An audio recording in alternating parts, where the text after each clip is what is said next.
If you have a podcast, you probably get spammed daily with promises of more downloads and boosting you to the top of the charts. Don't fall for it. And now, a look at this week in podcasting news. It's the JAG Show podcast. There is a podcasting company called Audacy Media. They claim to, quote, vault you ahead of the curve and spark change, end quote. Then, to stand out in an overcrowded space, they faked audience metrics and even a Goldman Sachs fundraising call. And eventually, like all supposed podcast hacks, the house of cards came tumbling down. Steve Goldstein of Amplify Media has a nice write-up on this in today's show notes.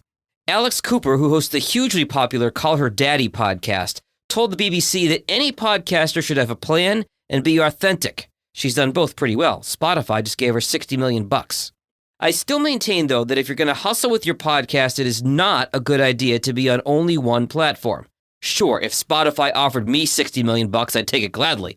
But most of us aren't in that podcasting stratosphere. For example, the comedy horror show Last Podcast on the Left is actually exiting their Spotify exclusive deal that they signed back in February of 2020. They're moving to SiriusXM and Stitcher, where they'll be free on all platforms, and oh, by the way, get their own show on satellite radio.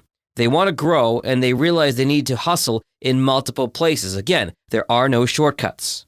Don't worry about getting millions of followers. Focus in the first couple years on building about 1,000 true fans. 1,000 people who are loyal to you and become evangelists for your show are far more valuable than 10,000 Facebook fans who are just going to click like on your post and move on without even listening to it. Good article on this from Medium in today's show notes. The audience is there for you.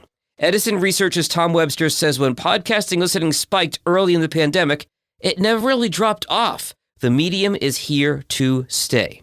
Told you last week about Sheep Podcasts Live, getting rave reviews all over the web for its inclusivity, its collaboration, its self-care breaks, its pool, and especially its swag bag with a nice pair of headphones. Tracy Long DeForge has a nice write-up in Podcast Business Journal linked in today's show notes.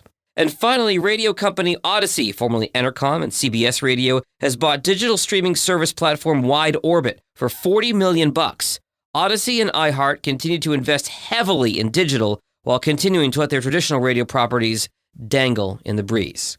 If you're looking to start a podcast as part of your 2022 marketing strategy, drop me an email. We can have a conversation. jag@jagindetroit.com. Until next time, stay healthy and stay safe. Later. If you like what you just heard, share The Jag Show with someone else who's interested in podcasts. You can also follow The Jag Show on Apple Podcasts, Spotify, or wherever you get your podcasts. For help creating or improving your podcast, visit jagindetroit.com.